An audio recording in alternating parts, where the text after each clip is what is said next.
नमस्कार बच्चों। हम लोग ट्रिग्नोमेट्रिक फार्मूलाज पढ़ रहे थे। कल का लेक्चर थोड़ा कंप्लीट नहीं हो पाया था। हमने साइन 3a की वैल्यू तक निकाल ली थी। अब हम कॉस 3a की वैल्यू निकालेंगे। तो देखो, कॉस 3a की वैल्यू कैसे निकालेंगे। तो कॉस a प्लस 2a लिख सकता हूँ मैं इसको। तो कॉस a प्लस 2a, इसमें फार्मूला लगा दो। कॉस a प्लस बी का ये काम कर रहा है। कॉस a प्लस बी का फार्मूला बच्चों, कॉस a प्लस बी बराबर होता है cos a cos B minus sine a sine B. तो यहाँ पर cos a cos 2a minus sine a into sine 2a हो जाएगा बच्चों। अब कॉस 2a के मैंने आपको फार्मूला बताया था, 3 फार्मूले बताए थे। तो हम लोग कौन सा फार्मूला इस्तेमाल करेंगे। तो कॉस 3a है, तो मैं चाहता हूँ कि जो भी मेरा आंसर है वो कॉस में है। तो हम लोग क्या करेंगे, cos a into 2 cos square a minus 1। Cos 2a को हम ये लिख सकते हैं minus sine a into sine 2a को क्या लिख सकते हैं बच्चों, 2 sine a into cos a। इसको मल्टीप्लाई कर दो अंदर। तो cos a into cos square a क्या हो जाएगा, cos cube a minus cos a, और इधर क्या हो जाएगा बच्चों, 2 cos a into sine square a। अब साइन स्क्वायर a को हम लोग क्या लिख सकते हैं बच्चों, cos a minus cos a। Sine square a को क्या मैं बच्चों 1 माइनस कॉस स्क्वायर a लिख सकता हूँ। ठीक है बच्चों, आगे देखो। तो 2 cos cube a minus cos a, और इसको मल्टीप्लाई कर दो अंदर, minus 2 cos a minus minus plus हो जाएगा 2 cos cube a। 2 cos cube a क्या हो जाएगा ये बच्चों, 4 cos cube a minus 3 cos a। तो कॉस 3a का बच्चों ये फार्मूला बन गया, 4 cos cube a minus 3 cos a। इसी तरह से अब हम तीसरा फार्मूला निकालेंगे tan 3a का। तो tan 3a बच्चों देखो क्या होता है, फार्मूला नंबर 12। tan 3a को मैं लिख सकता हूँ tan a प्लस 2a। तो tan a प्लस बी का फार्मूला याद है बच्चों आपको। tan a प्लस बी का फार्मूला क्या था बच्चों, tan a into plus tan b 1 minus tan a into tan b। तो यहाँ पे a की जगह a है और b की जगह कौन है, 2a है। तो क्या हो जाएगा यहाँ पे, tan a plus tan 2a divided by 1 minus tan a into tan 2a। अब tan 2a का फार्मूला क्या होता है बच्चों, tan 2a का फार्मूला हम लोगों ने डिराइव किया था। tan 2a का फार्मूला आया था 2 tan a 1 minus tan square है। तो जहाँ पर भी tan 2 है हम ये वैल्यू पुट कर देंगे वहाँ पे। तो tan a plus 2 tan a divided by 1 minus tan square a 1 minus tan a into 2 tan a 1 minus tan square a। अब क्या करेंगे, यहाँ पे एलसीएम ले लेंगे बच्चों। एलसीएम ले लो इसको, क्रॉस ये मल्टीप्लाई हो जाएगा इससे। तो क्या आएगा, tan a 1 into tan a, फिर 1 tan a into tan square a क्या होता है, tan cube a plus 2 tan a, और बेस में क्या आ जाएगा इसके डिनोमिनेटर में 1 minus tan square a divided by, यहाँ पर भी ये करेंगे, ये 1 से पूरा मल्टीप्लाई हो जाएगा। तो इधर क्या आ जाएगा बच्चों, 1 minus tan square a minus 2 tan square a divided by 1 minus tan square a। अब देखो दोनों के बेस सेम है, तो दोनों कैंसिल हो जाएंगे, 1 माइनस tan स्क्वायर है पूरा। तो अब यहाँ पर देखो tan a plus 2 tan a क्या होता है बच्चों, 3 tan a हो जाएगा। 3 tan a minus tan cube a divided by tan square a क्या हो जाएगा बच्चों, 1 माइनस इधर 3 tan स्क्वायर a। तो tan 3a का फार्मूला बच्चों ये बना। ये फार्मूला सारे आपको बच्चों याद रखने हैं। आगे देखिए अब, तो 12 फार्मूला हो गया हमारे। अब नेक्स्ट फार्मूला देखते हैं हम लोग।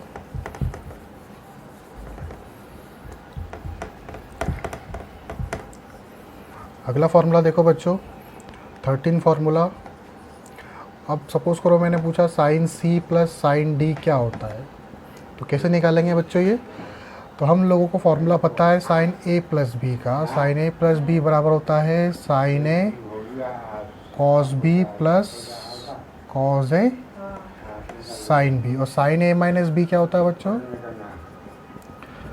Sign A cos B minus cos A sine B. अब इन दोनों को ऐड कर दो आप, तो ऐड कर दोगे तो देखो साइन ए प्लस बी, तो क्या आएगा लेफ्ट हैंड साइड में, साइन ए प्लस बी प्लस साइन ए माइनस बी। ये प्लस का ये माइनस का तो कैंसिल हो जाएंगे, कॉस ए साइन बी। तो यहाँ पे क्या आ जाएगा 2 साइन ए कॉस बी। तो अब ए प्लस बी को रिप्लेस कर दो बच्चों सी से, और ए माइनस बी को रिप्लेस कर दो डी से। मैंने क्या करा बच्चों, ए प्लस बी को मैंने मान लिया सी, एंड ए माइनस बी को क्या मान लिया मैंने, डी। अब यहाँ पे ए की वैल्यू पुट करनी है, यहाँ पे बी पुट करना है सी और डी की टर्म्स में। तो ए कहाँ से निकालेंगे, इन दोनों को ऐड कर दो। तो ऐड करोगे आप तो बी से बी कैंसिल हो जाएगा, इधर हो जाएगा 2a, इधर आ जाएगा सी प्लस डी। तो ए इक्वल टू क्या हो जाएगा बच्चों, सी प्लस डी बाय 2।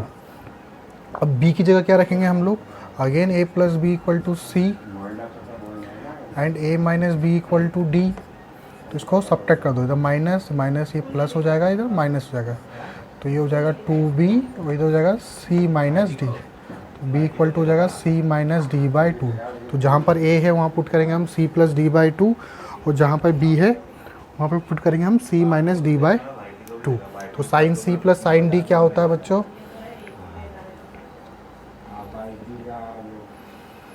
तो 2 sine c plus D by 2 into cos C minus D by 2।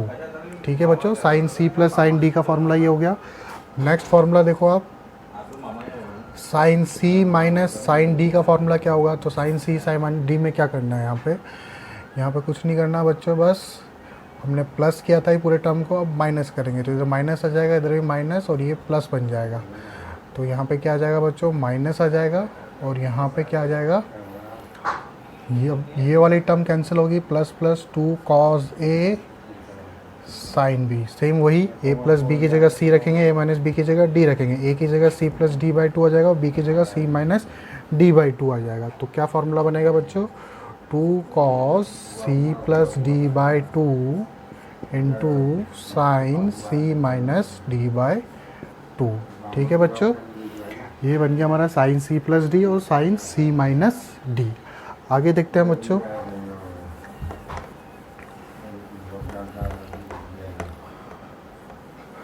तो हमारे 14 फार्मूले हो गए। अब आता है 15वां formula, cos C plus cos D. तो ये भी निकालना बहुत आसान है।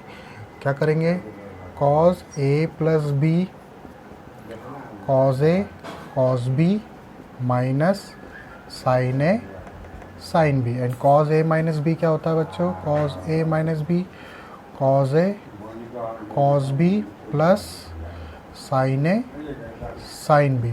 तो दोनों को ऐड कर देंगे बच्चों, तो ये कैंसिल हो जाएगा। तो cos A plus B plus cos A minus B 2 cos A cos B. A plus B को रिप्लेस कर दो किससे, सी से, एंड ए माइनस बी को रिप्लेस कर दो किससे बच्चों, डी से। ए की जगह रखेंगे C plus D by 2 and B की जगह रखेंगे सी माइनस डी बाई 2। तो क्या बनेगा फार्मूला बच्चों, 2 कॉस ए की वैल्यू पुट करो C plus D by 2 C plus D by 2 into cos C minus D by 2। ठीक है बच्चों, अब आगे देखो, cos C minus cos D क्या होगा, cos C minus cos D. तो इसमें क्या करना है, सेम प्लस की जगह प्लस नहीं करेंगे हम लोग, अब करेंगे यहाँ पे माइनस, ये माइनस ये माइनस। तो अब कैंसिल क्या होगा, ये कैंसिल होगा, इधर क्या आ जाएगा, माइनस आ जाएगा, और इधर आ जाएगा -2 साइन ए साइन बी। तो ए की जगह रखेंगे C plus D by two और बी की जगह रखेंगे C minus D by two. तो क्या आ जाएगा बच्चों, -2 sine C plus D by two into sine C minus D by two. अब बुक्स में जनरली जो आंसर होता है वो sine D minus C by two होता है, या माइनस साइन नहीं होता। तो वो ऐसा क्यों लिखते हैं, क्योंकि साइन माइनस थीटा को मैंने बताया था आपको माइनस साइन थीटा भी लिख सकते हैं। अगर इस फॉर्म में दे रखा हो तो इस फॉर्म में कन्वर्ट कर सकते हैं, और इस फॉर्म में दे रखा हो तो इस फॉर्म में कन्वर्ट कर सकते हैं हम लोग। तो इस माइनस साइन को मैं क्या इसके अंदर ले जा सकता हूँ, तो इसके अंदर ले जाऊँगा तो माइनस वाला प्लस और प्लस वाला माइनस हो जाएगा, तो उल्टा हो जाएगा। तो 2 sine C plus D by two into sine D minus C by two हो जाएगा। तो ये फार्मूला बन गया हमारा cos C minus cos D के। तो ये 16 फार्मूला है बच्चों। इन 16 फार्मूलों को आप लोगों को अच्छी तरह से याद रखना है, और जैसे ही ज़रूरत पड़े तो हमें ये यूज़ करना आना चाहिए। अब इन फार्मूले का क्या इस्तेमाल है वो बताता हूँ मैं आप लोगों को। तो फार्मूले हम लोगों ने क्यों पढ़े, तो फार्मूले हम लोगों ने इसलिए पढ़े ताकि हम स्टैंडर्ड एंगल्स के अलावा भी जो एंगल्स है उनकी वैल्यू निकाल सके। जैसे फॉर एग्ज़ाम्पल मैंने बोला आपको कि साइन 22.5 की वैल्यू बताओ, तो साइन 22.5 की वैल्यू कैसे निकालोगे बच्चों, ये तो स्टैंडर्ड एंगल में आता ही नहीं है। तो मैंने एक फार्मूला पढ़ा था cos 2a का। cos 2a बराबर होता है, 3 फार्मूले थे इसके, मैं साइन वाला लूँगा 1 - 2 साइन स्क्वायर ए। तो cos 2a को उधर ले जाओ, 2 साइन स्क्वायर को इधर ले आओ, तो 2 साइन स्क्वायर ए प्लस का हो जाएगा 1 - cos 2a। यहाँ से अगर 2 हटा दूँ तो 2 इसके डिवाइड में आ जाएगा, और इसका स्क्वायर हटा दूँ तो ये, अब ए को रिप्लेस कर दो किससे बच्चों, 22.5 से, 22.5 डिग्री। तो इधर क्या हो जाएगा 1 - 2 इंटू ए, तो 22 इंटू हाफ इंटू 2 क्या होगा बच्चों, क्या 45 हो जाएगा ये।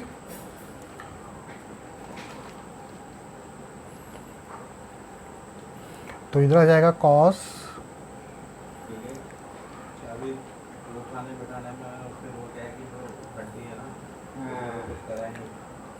45 हो जाएगा इधर इंटू 2।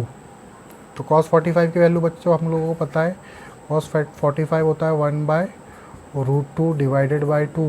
तो इसको सॉल्व करेंगे क्या हो जाएगा, √2 - 1 डिवाइडेड बाई 2√2। तो ये जो वैल्यू होगी ये किसकी आएगी, हमारी साइन 22.5 की। तो इस तरह से हम जो स्टैंडर्ड एंगल्स हैं उनके अलावा भी जो एंगल्स हैं उनकी वैल्यूज़ भी हम लोग निकाल सकते हैं। एक और एग्जांपल लेते हैं। जैसे मैंने आपको बोला बच्चों कि बताओ साइन 15 की वैल्यू क्या होगी, तो कैसे निकालेंगे हम लोग। तो मुझे पता है साइन 15 को क्या मैं साइन 45 - 30 ले सकता हूँ, आप 60 - 45 भी कर सकते हो, ठीक है। तो ये a - b sine a - b का, तो साइन a - b का फॉर्मूला आप लोगों को पता है, sine 45 into cos 30 minus cos 45 into sine 30। Sine 45 की वैल्यू क्या होती है बच्चों, 1/√2। कॉस 30 की वैल्यू क्या होती है, √3/2 माइनस कॉस 45 की वैल्यू बच्चों 1/√2। साइन 30 की वैल्यू 1/2। तो दोनों का बेस सेम है 2√2, इधर भी 2√2, डिनोमिनेटर सेम है, तो एलसीएम 2√2 आ जाएगा। ऊपर क्या आ जाएगा बच्चों, √3 - 1। तो यही वैल्यू हो गई हमारी किसकी, साइन 15 की। इसी तरह से आप कॉस 15 की, tan 15 की वैल्यूज़ भी निकाल सकते हो, ठीक है बच्चों। तो ट्रिग्नोमेट्री वाले सेशन में आपका यही सब कुछ था। अब हम लोग स्टार्ट करेंगे डिफरेंशिएशन, ठीक है। तो टॉपिक डालो बच्चों आप, डिफरेंशिएशन।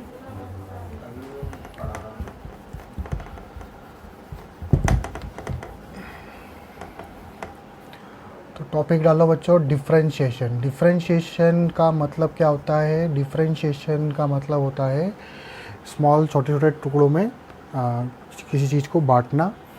तो डिफरेंशिएट करना मतलब छोटे छोटे पीसेस में, छोटे छोटे टुकड़ों में कट करना। तो डिफरेंशिएशन को जनरली, डिफरेंशिएशन पढ़ने से पहले हम लोगों को सबसे पहले फंक्शन की नॉलेज होनी चाहिए। फंक्शन क्या होता है तो उसको ध्यान से समझना बच्चों। फंक्शन क्या होता है, सपोज़ करो मैंने लिखा y = 2x। अगर मैं x की वैल्यू 1 लिखता हूँ तो y की वैल्यू क्या होगी बच्चों 2। अगर मैं x की वैल्यू 2 डालता हूँ तो y की वैल्यू क्या होगी बच्चों 4। इस तरह x की वैल्यू 3 डालूँगा तो y की वैल्यू क्या हो जाएगी बच्चों 6। तो यहाँ पर कितने वेरिएबल है, इस इक्वेशन में कितने वेरिएबल है, 2 वेरिएबल है। तो एक वेरिएबल तो क्या है यहाँ पे डिपेंडेंट है जो कि y है, क्योंकि y की वैल्यू जो है वो x पर डिपेंड कर रही है। x1 तो y2, x2 तो y4, x3 तो y6। ठीक है, तो फंक्शन में एक्चुअल में होता क्या है, 2 वेरिएबल होते हैं, एक वेरिएबल डिपेंडेंट होता है और दूसरा वेरिएबल क्या होता है इंडिपेंडेंट। ये जो x है ये इंडिपेंडेंट है, इसकी वैल्यू आप कुछ भी पुट कर सकते हो, और ये y क्या है, ये आपका डिपेंडेंट वेरिएबल है। तो मैं बोल सकता हूँ कि y जो है वो किस पे डिपेंड कर रहा है, y डिपेंड ऑन x। तो मैथ्स की टर्म में हम डिपेंड नहीं बोलते हैं, मैथ्स में हम उसको बोलते हैं y जो है is the function of x। y जो है वो x का फंक्शन है, मतलब x पे डिपेंड कर रहा है। तो इसको मैथमेटिकली कैसे लिखेंगे, y equal to F of x, इसको प्रोनाउंस करते हैं एफ ऑफ x। तो y की वैल्यू एफ ऑफ x है और एफ ऑफ x आपका कितना है 2x है। बात समझ में आई। मैंने बोला कि एफ ऑफ 2 निकालो, इसी क्वेश्चन में एफ ऑफ 2 निकालो, तो आप क्या बोलोगे एफ ऑफ 2, इसका सॉल्यूशन देखो। तो हमें क्या करना है, जहाँ पर x है वहाँ पे 2 रख देना है। तो एफ ऑफ 2 क्या हो जाएगा आपका 2 इंटू 2, तो ये क्या हो गया एफ ऑफ 2 आपका 4 हो गया। ठीक है बच्चों, एक और क्वेश्चन ले लेते हैं हम लोग। समझ में आ गया बच्चों, y फंक्शन में क्या होता है, 2 डिपेंडेंट होते हैं, 2 वेरिएबल होते हैं, एक होता है डिपेंडेंट दूसरा इंडिपेंडेंट। आपको इतनी बात याद रखनी है, एक इंडिपेंडेंट वेरिएबल होता है, दूसरा डिपेंडेंट वेरिएबल होता है। ठीक है, तो एक और एग्जांपल ले लेते हैं हम लोग। सपोज करो y इक्वल टू है sine x plus cos x। तो मुझे बोला find F pi by 4। Pi by 4 क्या होता है बच्चों, पाई बाई 4 का मतलब होता है 45 डिग्री। कैसे आया ये, तो आप लोगों को पता है कि जैसे ये एंगल घुमा मैं, आप ले लो ये ऐसे घूमते घूमते मैंने ये एंगल सब्सटेंड किया यहाँ तक, तो ये पूरा एंगल कितना हो गया बच्चों, क्या ये 180 डिग्री होता है।